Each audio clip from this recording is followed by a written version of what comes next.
Once upon a time, in the land of Babylon, a great number of God's people faced the heavy weight of exile. They had been taken from their beloved Jerusalem, the city of their ancestors, and brought to a foreign land. Their hearts were heavy, and their spirits were low.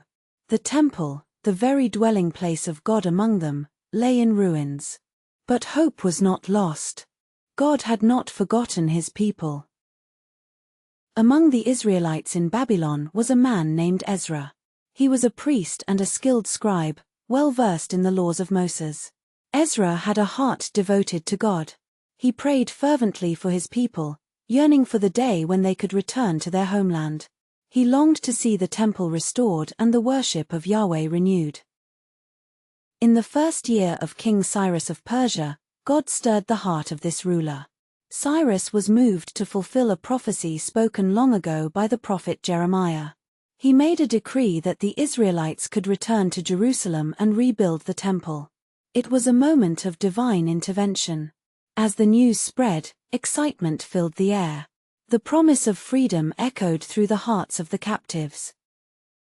Ezra's heart swelled with hope. He was not the only one affected by this proclamation.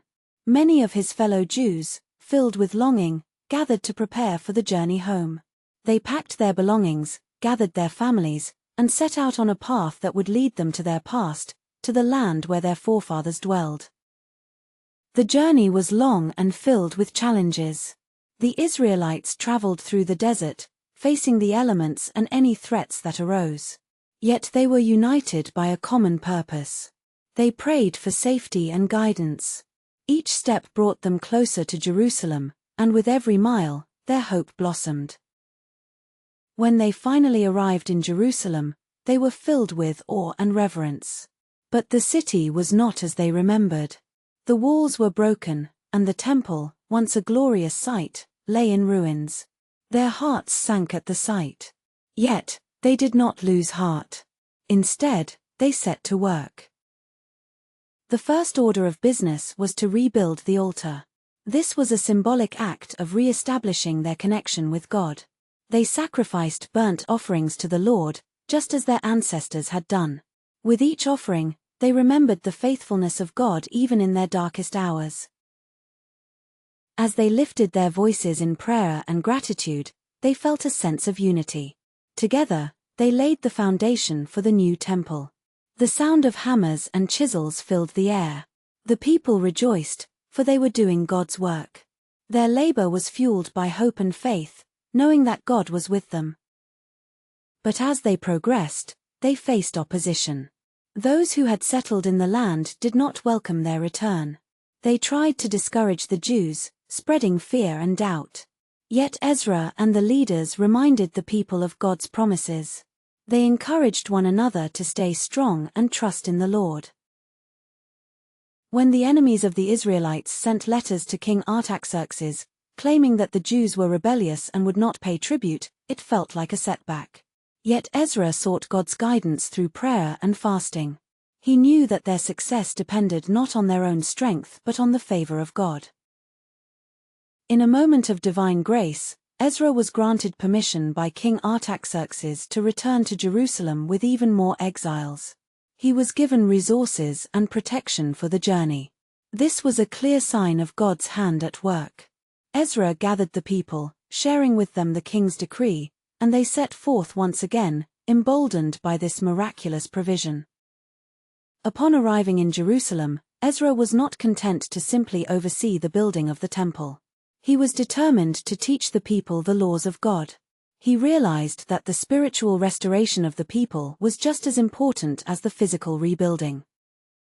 Ezra called for a gathering in the square. As the sun rose, he stood before the people, holding the book of the law.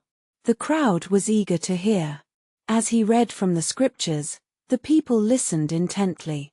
They were reminded of their identity and their covenant with God.